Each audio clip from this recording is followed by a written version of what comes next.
Hola hermanos, aquí seguimos con la segunda parte del video. Tuvimos que hacer dos partes para que todavía pesara menos y eso que el primero pesó bastante, pero vamos a hacerlo con el favor de Dios. Aquí seguimos. Número 2, que estamos en la parte de ver, dice la realidad de nuestra iglesia en el hoy de nuestra historia. La realidad de nuestra iglesia en el hoy de nuestra historia, vamos a ver la parte A, dice una secularización que avanza en varios países de América Latina y el Caribe. Por supuesto que estamos viendo esa secularización. La gente ya no quiere estar sujeto a ninguna norma, a normas de nada, no les interesa. Entonces, el documento conclusivo de Aparecida ya nos alertaba acerca de eso hace 14 años. Las serias tendencias de secularización, afirmando además las situaciones de nuestros pueblos que viven en el ambiente de secularización, según Aparecida. A más de una década después de Aparecida, este fenómeno ha progresado y de modo muy significativo, pudiéndose observar muy presente sobre todo en los adolescentes y los jóvenes. Es decir, ¿qué estamos haciendo los adultos para que nuestros jóvenes quieran seguir con nosotros en la iglesia? ¿Estamos poniéndoles caras alegres a nuestros jóvenes o estamos amargados? ¿Estamos demostrando que el estar en la iglesia nos amarga? Entonces tenemos que tener claro esta situación que se está dando y que ya lo advertía Aparecida y que ahora está incluido en la asamblea eclesial, porque se hizo un estudio y aparece entonces esto. Bien, también tenemos el crecimiento cada vez mayor de las iglesias evangélicas, de las iglesias pentecostales en nuestro continente. Entonces nosotros nos preguntamos, ¿qué les hace falta en nuestra iglesia? ¿Por qué no encuentran qué es lo que no encuentran en nuestra iglesia católica? ¿Qué es lo que buscan en las otras iglesias? Es algo que nosotros debemos analizar antes de ponernos a vociferar o a hablar o a reírnos de los que se cambian de religión. Tenemos que antes de reírnos, tenemos que analizarnos sobre qué estamos haciendo o qué no estamos haciendo por la que ellos cada vez se van más hacia esas otras religiones. Los datos que están proporcionados por los estudios que se han hecho indican un fuerte descenso del número de católicos. Y ya, nuevamente repito, esto ya se venía viendo en Aparecida y ahora lo tenemos presente. Nosotros vemos en cualquier pueblecito levantan una iglesia y nosotros cuando acordamos aquella persona que nunca se le dio oportunidad en nuestra iglesia, resulta que allá tiene un puesto bien importante. Tal vez nunca vimos su talento, tal vez nunca lo observamos. Fuimos muy elitistas, que es exactamente la razón por la cual el Papa está pidiendo que en esta asamblea participen todos, que nadie sea excluido. Y por eso estamos haciendo este trabajo, para que llegue hasta el que tenga el celular más gallito, le llegue este mensaje que nosotros queremos que ustedes sepan antes de llenar sus documentos. Tenemos también el reto de un mayor desarrollo de la pastoral urbana. Pastoral urbana, como lo escuchan. La asamblea eclesial es un momento importante para discernir cómo estamos asumiendo el reto y dónde estamos en este proceso. Ya hablamos hace un momento de que la pandemia dejó en evidencia el hacinamiento que hay en las grandes ciudades. Entonces, desde la fe, nosotros podemos afirmar que Dios vive en la ciudad, pero hay que buscarlo y descubrir su presencia en los diversos ámbitos y las diferentes realidades en la ciudad. Tenemos el desafío de una pastoral urbana.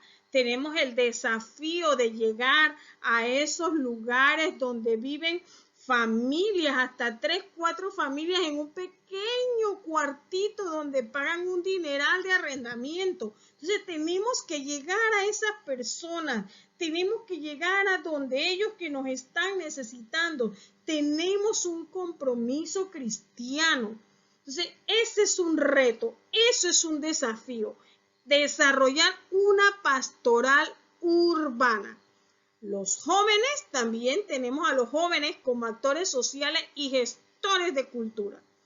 Lo que el Sínodo de la Amazonia afirmó para la Iglesia en la Panamazonía vale también para la Iglesia en todo el subcontinente. Es una iglesia con rostro joven. Eso no quiere decir que tenemos que echar a los viejos de la iglesia, no. Los viejos tenemos que vivir la juventud, tenemos que nutrirnos de esa agilidad de los jóvenes. Eso es lo que tenemos que hacer.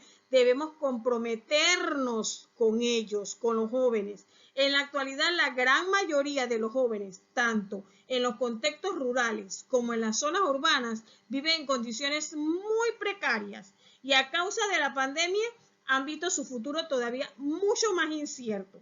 ¿Por qué? Porque todo el mundo los tilda de nini, los tildan que no quieren trabajar, pero los muchachos se gradúan.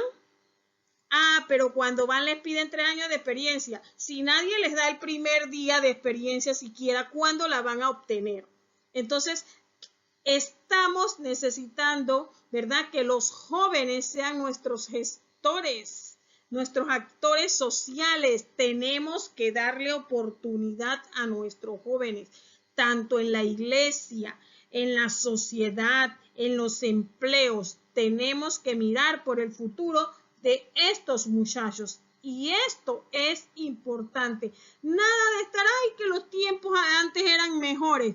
Todos los tiempos han sido convulsionados. Pero ¿qué pasa? Ahora no queremos darle espacio a los jóvenes. Como no le queremos dar espacio, los chicos no tienen experiencia y no tienen oportunidades. Pensamos que los muchachos no sirven y lo que tenemos es que nutrirnos de la savia de ellos. Bien, en la siguiente parte, en la E, tenemos las mujeres y el reto de su plena participación en la sociedad y en la iglesia. Miren, luchar por los derechos de la mujer no significa salir desnudas delante de una iglesia, ni significa salir a dañar iglesias, ni luchar por el aborto. Eso no es luchar por los derechos de las mujeres. El Sínodo de la Amazonía, que fue acogido en el documento final donde se afirma, es necesario que ella, la mujer, asuma con mayor fuerza su liderazgo en el seno de la iglesia.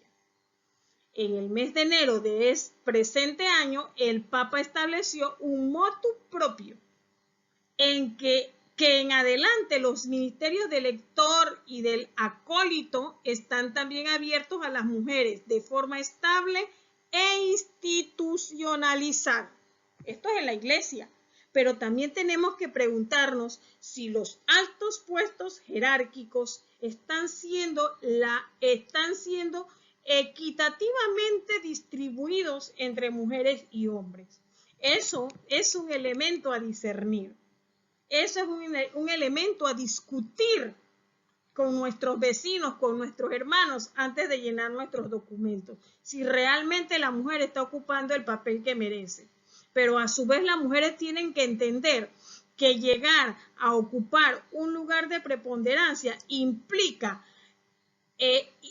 demostrar respeto, imponer respeto por las leyes, ser honestas, ser trabajadoras. No imponer lo mínimo, decir, es violencia contra la mujer. No, tenemos que ser respetuosas, tenemos que ser honestas, tenemos que ser trabajadoras. Entonces, nosotros tenemos que ocupar nuestro papel en la sociedad, pero igual de decente, trabajador y honesto como lo debe ser el hombre. como lo debe ser el hombre. Entonces, esto, la iglesia está dando los pasos y a nosotras nos corresponde ganarnos esos espacios. Luego tenemos los abusos sexuales en la iglesia, que eso no lo podemos obviar, es una realidad que tenemos que enfrentar. Entonces, se han dado pasos muy significativos para romper los silencios y redes de complicidades que condujeron al encubrimiento de estos hechos. Se han elaborado protocolos para la protección de los menores de edad y personas vulnerables. En varios países se realizaron estudios acerca de las causas de estos abusos. Entonces, no es que la iglesia se está haciendo a un lado, no. La iglesia está dando frente y le está dando frente y está siguiendo estos casos y además ha establecido ya protocolos, ¿verdad? Para que esto deje de suceder o por lo menos si salen que sea lo mínimo, pero que no haya encubridores. Son hechos que no podemos ocultar y tenemos como cristianos que dar la cara. Y como cristianos también pedir justicia para esos niños que han sido dañados. Tenemos también el clericalismo como un obstáculo grande para una iglesia sinodal. ¿Sí? El Papa Francisco considera que el clericalismo como una permanente tentación de los sacerdotes que interpretan el ministerio como un poder que hay que ejercer, más que como un servicio gratuito y generoso que ofrecer. Es decir, miren, el clero está llamado a servir. Es decir, no es que es un poder, una carta blanca para hacer y deshacer. No. Entonces, a su vez, los laicos y laicas también deben cuidarse mucho de esta tentación. Entonces nos encontramos con gente en la iglesia que quiere mandar más que el Papa o que quiere ser más recta que el Papa, más que los documentos legales de la iglesia. Entonces, después nos preguntamos por qué están en las otras iglesias. El clericalismo, es un obstáculo para una iglesia sinodal. ¿Qué quiere decir? Una iglesia que tenga participación. ¿Por qué? Porque quieren ejercer solamente la autoridad unos cuantos y no se abren a todas otras personas y se privan de conocer los talentos que tienen otras personas que por años han estado en la iglesia y que jamás se les ha tomado en cuenta. Luego tenemos el otro punto que es hacia una iglesia itinerante y sinodal, andando por nuevos caminos. Claro, son muchos los signos que nos invitan a una auténtica conversión pastoral, que abra caminos de mayor participación de todo el pueblo de Dios en la vocación común, de hacernos cargo de la vida y misión de nuestra iglesia. Entonces, esos signos nos están invitando, Dios nos está llamando. Entonces nosotros, ¿cuándo le vamos a decir, aquí estoy, Señor, para hacer tu voluntad? Cuando ya no podemos ni andar, cuando ya nos duelen todas las articulaciones, cuando ya nos duele la cintura, ay, cuando me jubile. Pero si podemos evangelizar desde nuestro trabajo, no le ofrezcamos a Dios las migajas de nuestra vida, ofrezcámosle nuestra vida entera desde ahora, porque Dios nos está dando signos y hay que abrir caminos, necesitamos abrir nuevos caminos, necesitamos que nuestra iglesia sea itinerante. Luego tenemos ya la segunda parte, que es desde el encuentro con Jesucristo se ilumina la vida de nuestros pueblos. Aquí vamos a iluminar y juzgar.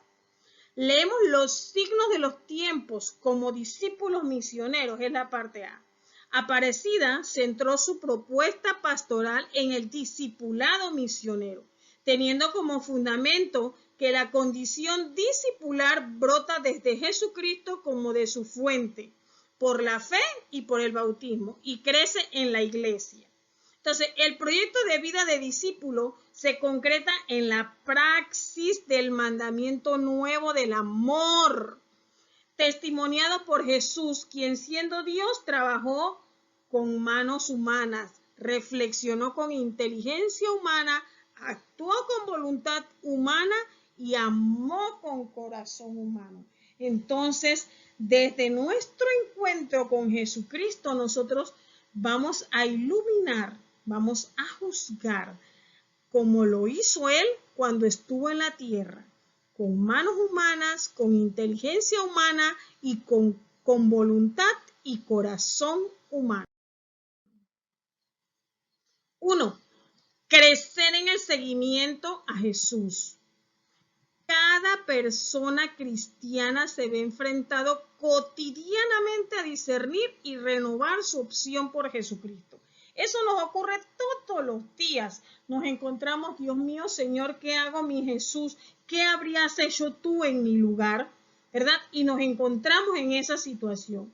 El seguimiento, sin embargo, supone también una invitación a la conversión, entendiéndola como un proceso permanente e integral. Claro que permanentemente nosotros nos estamos convirtiendo porque todos los días no somos iguales, nosotros vamos cambiando a medida que vamos aprendiendo, que vamos teniendo más esa cercanía espiritual con nuestro Señor, vamos renovándonos. Entonces tenemos, ¿verdad? Vamos creciendo en ese seguimiento a Jesús. Luego tenemos B, que como discípulos misioneros estamos al servicio de la vida, es decir, ser discípulos misioneros, andar. La misión, por tanto, no surge por un afán proselitista, por un afán propagandista, tampoco porque hablamos bonito, ¿verdad? Una dialéctica de los salvados, porque condenamos, tampoco porque surge una respuesta al mandato de Jesucristo, y porque los discípulos, por el desborde de gratitud y alegría, compartían la vida que brota del encuentro con Jesucristo. No, somos discípulos misioneros porque tenemos esa misión, porque tenemos esa necesidad de salir y predicar el evangelio, que se sepa la buena nueva, lo que nos está haciendo a nosotros feliz. Entonces, eso es lo que nosotros somos, discípulos misioneros al servicio de la vida. ¿Lo estamos siendo? Eso nos tenemos que preguntar, si estamos siendo realmente discípulos misioneros. No solamente salir con una Biblia a predicar, no solamente eso, sino que si nosotros en nuestro trabajo, con nuestras actitudes, con nuestro comportamiento hacia las demás personas, estamos siendo discípulos misioneros del amor de Jesucristo hacia nosotros.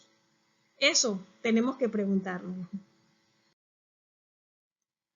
Luego tenemos la misión como un movimiento en salida. Hay que salir, no podemos quedarnos. El Papa habla de las periferias, dice, todo lo humano tiene resonancia en el corazón de los seguidores de Jesús. Por eso dice que nunca más yo pude ser el mismo sin sentir aquello que sintió Jesús. Entonces, por ello, comprendemos que en el horizonte de la misión está la evangelización integral de todos los pueblos. La iglesia y cada uno de los discípulos están llamados a proclamar el reino. Eso está en el documento de Aparecida. Eso sigue teniendo total vigencia. Fíjense que ahora está también en nuestra asamblea, ¿verdad? La iglesia y cada uno de sus discípulos estamos llamados a proclamar el reino de Dios. Ese es un llamado que nosotros tenemos. Entonces, ahí tenemos que tener, por eso dice que mi corazón se sintió inquieto y nunca más yo pude ser el mismo. ¿Por qué? Porque cuando yo experimento ese amor de Jesucristo, yo tengo que llevárselo a las demás personas. Ese es el llamado que Dios me está haciendo. Luego tenemos la evangelización, promoción humana y auténtica liberación. La evangelización ha ido unida siempre a la promoción humana y a la auténtica liberación cristiana. Porque la fe ilumina la vida de la sociedad, poniendo todos los acontecimientos en relación con el origen y el destino de todo en el Padre que nos ama. Los discípulos, especialmente los laicos, realizan su misión en el quehacer cotidiano. Es lo que yo les decía hace un momento. Nosotros realizamos nuestra misión en el quehacer cotidiano, en nuestro trabajo, con nuestro comportamiento. Cuando escuchamos a alguien quejarse, nosotros le hablamos que ¿cómo te vas a quejar si Dios te permitió abrir los ojos hoy? ¿Cómo te vas a quejar si tienes una familia hermosa? Mira que tienes un empleo, mira que otros salieron a trabajar y tú a buscar empleo y tú tienes un empleo. Es decir, en lo cotidiano nosotros estamos llevando la misión. Ese es nuestro trabajo, evangelizar. Y la evangelización es una promoción humana. Además, es auténticamente nuestra liberación. Es una liberación. Llevar el evangelio de Cristo Jesús. En la tercera parte, ya vamos hacia la conversión personal y comunitaria. Aquí viene comunitaria y social. Aquí viene el actuar. Actuar como discípulos misioneros. Estamos llamados a recorrer caminos. No a quedarnos sentaditos. No. Recorrer caminos. Ninguna comunidad debe excusarse de entrar decididamente con todas sus fuerzas en los procesos constantes de renovación misionera y de abandonar las estructuras caducas que ya no favorecen la transmisión de la fe. Lo dijo Aparecida hace 14 años. Y todavía hay gente que quiere seguir trabajando con el mismo librito amarillo de la catequesis, todavía quiere seguir sentando a los niños en el mismo puestito de la escuela, todavía quieren seguir con lo mismo. No, si queremos seguir siendo miembros de la iglesia, si queremos ser una iglesia joven, si queremos llevar el evangelio a nuestros niños y a nuestros jóvenes para que esto no surja más el secularismo, entonces tenemos que renovarnos y tenemos que abandonar esas estructuras caducas y entonces hablarles a los chicos como a ellos les gusta, hablarles sobre la realidad, no sobre lo que ocurrió hace 50 años y cómo era, no. Eso es importante, porque es importante que tengan una noción de lo que era, pero hablarles sobre la realidad social que ellos están viviendo. Entonces sí, vamos a poder hablar el idioma de ellos. 1. Un llamado a la ecología integral. Los discípulos misioneros, inspirados por la fe, debemos generar una armonía en relación con el prójimo y con la tierra. Fíjense, los jóvenes cuidan más la tierra que los ancianos, que los mayores. Todavía los mayores piensan que para sembrar hay que quemar.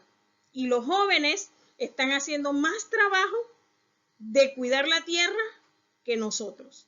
Entonces, que nos enseñen. Tenemos que ser humildes también. Esto se realiza con la promoción de una ecología integral, al estar todo íntimamente relacionado, particularmente la naturaleza y la sociedad, por lo que ya no hay dos crisis separadas, una ambiental y otra social, no, sino una sola crisis socioambiental. ¿Por qué? Porque tenemos que atacar el comportamiento social en contra del ambiente. Y allí tenemos que seguir martillando, como se dice, y cuidar, porque ese es el modelo económico que se está implantando en muchas partes de América Latina y el Caribe. No les importa con tal de hacer sus hidroeléctricas, no les importa la naturaleza, con tal de hacer sus canteras, no les importa, con tal de hacer sus siembros, tiran pesticidas, la basura tecnológica. Entonces tenemos que estar tiene que haber una ecología integral y tiene que haber una unión entre el cristiano que cuida la madre tierra que nos han heredado. Bien, entonces vamos también hacia una economía solidaria, sostenible y al servicio del bien común. Es necesario promover una justa regulación de la economía, finanzas y comercio mundial. Eso lo dijo Aparecida. De tal forma que se construya el bien común global desde una ética en las relaciones económicas que promueva oportunidades para todos, principalmente para los más desposeídos. Eso implica a la vez el cuidado de nuestra casa común. Necesitamos que haya oportunidades para todos. En esta pandemia, todos hemos perdido, pero hay algunos comerciantes que quieren que solamente pierdan los empleados y no ellos. Entonces, tenemos que ser más solidarios, tenemos que demostrar que somos cristianos. ¿Dónde están esos empresarios cristianos? Entonces, eso analicémoslo.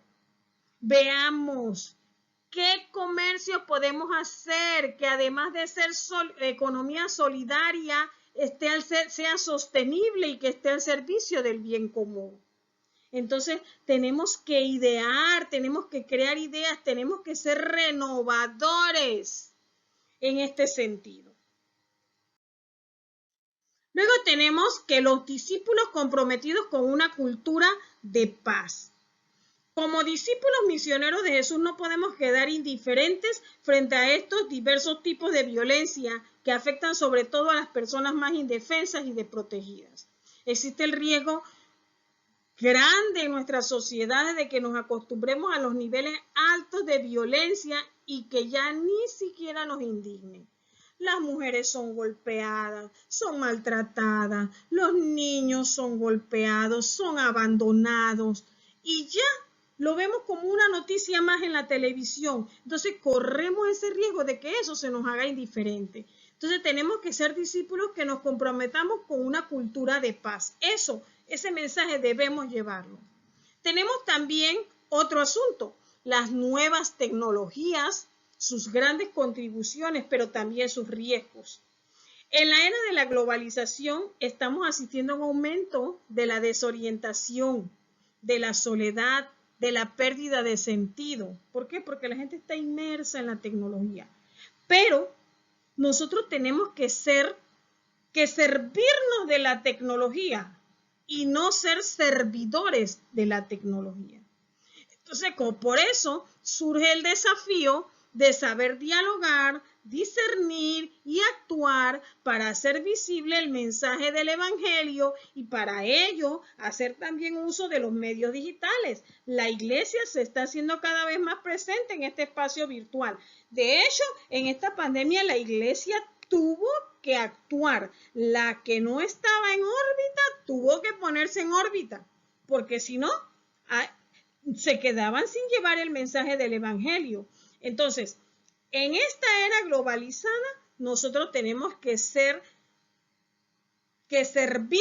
de la tecnología y no que la tecnología se sirva de nosotros, porque si no vamos a estar abandonados. Incluso estamos viendo ya a niños, ¿verdad? Y jóvenes que se violentan contra sus padres por el mal uso que se le ha dado a la tecnología. Entonces, tenemos que aprender a usar la tecnología a nuestro favor, porque la tecnología llegó y llegó para quedarse, pero tenemos que aprender a usarla a nuestro favor. Entonces, las nuevas tecnologías y sus grandes contribuciones y sus riesgos son un punto que se va a tratar en la Asamblea Eclesial.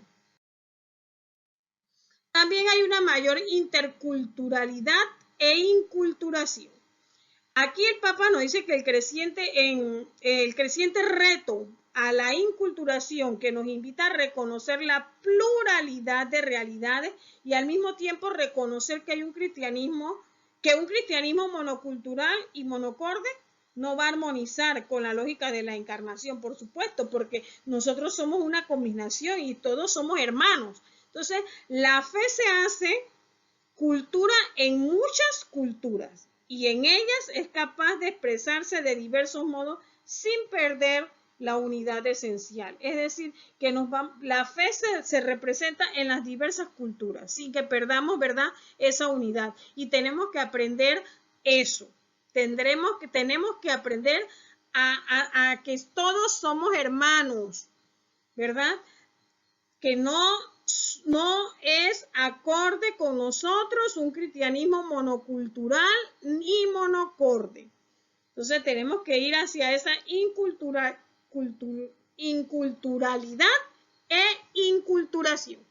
Bien, luego tenemos el velar por la democracia todavía frágil en nuestros países. Fíjense, nuestros países dicen que están en que viven democráticamente, pero sabemos que todas esas democracias son frágiles.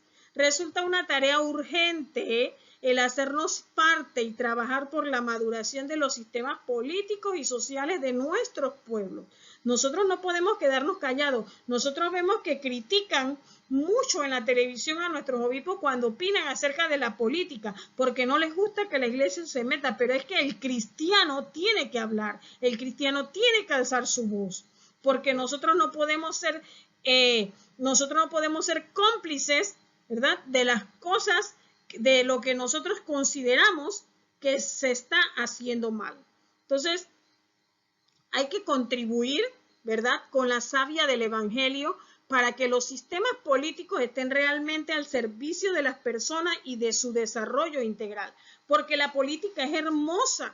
La política es el arte, ¿verdad? Es para el bien común. Entonces la política no es fea, la política es hermosa, pero mucha gente buena no quiere entrar a política. ¿Por qué? Porque teme que lo ensucien, como es lo que ahora se considera que el político es sucio. Entonces tenemos que ver ese asunto. Hay que actuar sobre esto. Esto es una tarea que es urgente, porque estamos dejando en manos de otros el gobierno de nuestros países. Y luego entonces, ¿de qué nos vamos a quejar si no hicimos nada? ¿Verdad? Bien. Por último, aquí tenemos hacia una renovación eclesial. Una iglesia sinodal se abre al sentir o al intuir la fe. Eso es una especie de instinto espiritual que permite sentir con la iglesia y discernir con lo que es conforme a la fe apostólica y el espíritu del evangelio. Como bien lo expresaba el Papa Francisco en su discurso al Consejo Episcopal Latinoamericano en el 2013, la Grey posee su propio olfato para discernir los nuevos caminos que el Señor propone a la iglesia. Eso es lo que tenemos que hacer, una renovación eclesial, pero tenemos que pedir al Espíritu Santo discernimiento para poder olfatear, ¿verdad?, esos nuevos caminos que el Señor nos está proponiendo. Una iglesia que se abre, una iglesia que no sea elitista, que es una especie de instinto espiritual, una iglesia que nos permita sentir, que nos permita discernir lo que es conforme a nuestra fe y al espíritu del evangelio. Eso es lo que nos está pidiendo el Papa para esta asamblea eclesial.